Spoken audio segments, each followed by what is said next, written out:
Hello বন্ধুরা, তোমাদের সামনে আবার চলে আসলাম। আজকে কিছু বিশেষ গুরুত্বপূর্ণ কথা নিয়ে এসেছি তোমাদের সামনে। আজকে 24 তারিখ ফেব্রুয়ারি মাসের। তো তোমাদের সামনে যে কথাগুলো খুব ভাইটাল কথা নিয়ে এসেছি সেটা হচ্ছে ওবিসি মামলা এবং কেপির কনস্টেবলের পরীক্ষা এবং আমাদের ডাব্লিউপির যে পরীক্ষা, সেই সব ব্যাপার নিয়ে একটু তোমাদের সামনে এসেছি।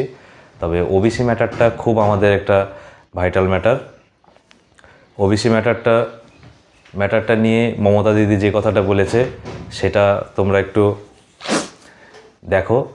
মানে খুব ভালো একটা কথা বলেছে দিদি আমাদের, এটা একটু তোমরা দেখো। ওবিসি রিজার্ভেশন নিয়ে একটা কোর্টে কেস করেছে। কিছু দুষ্টু লোক আছে যারা কাজের কাজ করে না, অকাজের কাজ করে।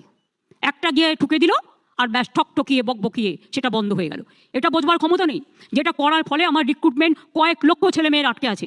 একদিকে ডাক্তারিতে, একদিকে নার্সে, একদিকে টিচারে, একদিকে সরকারি কাজে, সরকারি চাকরির অনেক জায়গায় আটকে আছে। আমরা চেষ্টা করছি এই কেসটা ক্লিয়ার করার জন্য। কোর্টে কেস আছে। দিদির কথা তোমরা অবশ্যই শুনলে যে দিদি বললো আমাদের যে 18 তারিখ এই কেসটার অনেকটাই আমরা এই কেসের জন্য অনেক কিছু আটকে আছে। সেটা অবশ্যই ঠিক যে দিদির কথা, এই জিনিসের জন্য সব কিছুই আটকে আছে হয়তো। তবে এটা মানতে হবে আমাদেরকে যে এক্সামগুলো কিন্তু আমাদের সরকারই নিবে। এবার সরকারের সদিচ্ছা ছাড়া আমাদের কোনো কিছুই হয় না। তবে অনেকটা লং টাইম চলে গেল আমাদের জীবন থেকে, যার জন্য হয়তো এক্সামগুলো হচ্ছে না ওবিসি মামলার জন্য। সেই ওবিসি মামলা দিদি যেহেতু হস্তক্ষেপ করেছে যে 18 তারিখেই হয়তো এই শুনানিটা আমাদের শেষ শুনানি হতে পারে এবং সেই দিনই হয়তো রায়দান হলেও হতে পারে, যদি না হয় তবে নেক্সট একটা ডেটের পর আমাদের রায়দান হয়ে যাবে। তবে আশা করছি আমরা মার্চ মাসের না শেষ হলেও এই এপ্রিলের ফার্স্ট উইকের দিকে এই কেসের ফয়সালা হয়ে যাচ্ছে আমাদের। তবে এই কেসের ফয়সালা হয়ে যাওয়ার পরই আমাদের মে মাসের দিকে এবং জুন মাসের দিকে যে 18 তারিখ নিয়ে একটা ডেট নিয়ে আমাদের কেপির যে এক্সামের ডেটটা নিয়ে যে কথাবার্তা শুরু হয়েছিল, আশা করছি সেই এক্সামের ডেটটা হয়তো সঠিক হতে চলেছে, যে ওই পরীক্ষাটা হয়তো সেই দিনই হবে। এবং আমি যতটা খবর পেয়েছি তাতে এক্সামগুলো নেওয়ার জন্য সরকার কিন্তু খুব তোড়জোড় শুরু করেছে এবং তারা নিজেই প্রস্তুত এবং পরীক্ষাগুলো অবশ্যই এই বছরই হবে এবং তোমাদের বিধানসভা ভোটের আগেই কিন্তু নিয়োগগুলো হবে। তাই প্রত্যেক অ্যাসপিরেন্টকে আমি একটা কথাই বলতে চাইছি যে তোমরা ভালো করে পড়াশোনা করো এবং এই পরীক্ষাটা তোমাদের জীবনে একটা শেষ সুযোগ।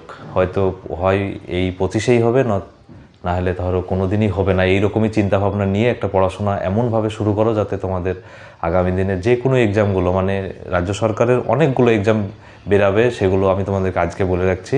তোমরা এটাও জানো যে প্রত্যেকটা এক্সাম, পঞ্চায়েতের বলো, লাইব্রেরিয়ান বলো, গ্রুপ সি, গ্রুপ ডি, এবং যে দিদি আমাদের বারেবার বলছে যে নার্সের, ডাক্তারদের 9 লাখ চাকরি দিদির হাতে, প্রাইমারির নোটিফিকেশান আসবে খুব তাড়াতাড়ি এবং টেটও এবছর একটা হবে লাস্টের দিকে। সবগুলো মিলিয়ে মিশিয়ে হয়তো খুব ভালো একটা দিন তোমাদের আসতে চলেছে। আশা করছি 2024-এ চাকরির একটা জনজোয়ার তৈরি হবে এবং সেগুলো অবশ্যই প্রত্যেককেই এই জোয়ারে ভাসতে হবে। আমি এটাই বলছি তোমাদেরকে, প্রত্যেকের আমার পাশে থেকেও আমার এই চ্যানেলটাকে সাবস্ক্রাইব করে রেখো। আমি অবশ্যই তোমাদেরকে গুরুত্বপূর্ণ কিছু খবর জানাবো এবং যারা এক্সামের জন্য প্রিপারেশান নিচ্ছ তাদের যদি কোনো রকম হেল্প, আমি তোমাদের অনলাইনে অবশ্যই ক্লাস করাই।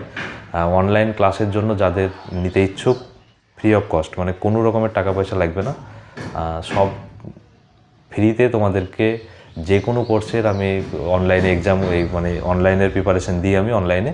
তো তোমরা আমার সাথে অবশ্যই কন্ট্যাক্ট করো আর আমার এই ফেসবুকে এখানে কমেন্ট করো, আমি তোমাদেরকে নাম্বার অবশ্যই দিয়ে দেবো। তোমরা তার মাধ্যমে আমার অনলাইন ক্লাসে জয়েন করতে পারবা এবং ফ্রি অফ কস্টে তোমাদেরকে পড়াবো। 1 পয়সা পেড করতে হবে না, লাস্ট দিন পর্যন্ত আমি কথা দিচ্ছি তোমাদেরকে, ফ্রি অফ কস্ট। অনলাইনে কোনো রকম পয়সা পেড ছাড়াই তোমাদেরকে ক্লাস করতে হবে।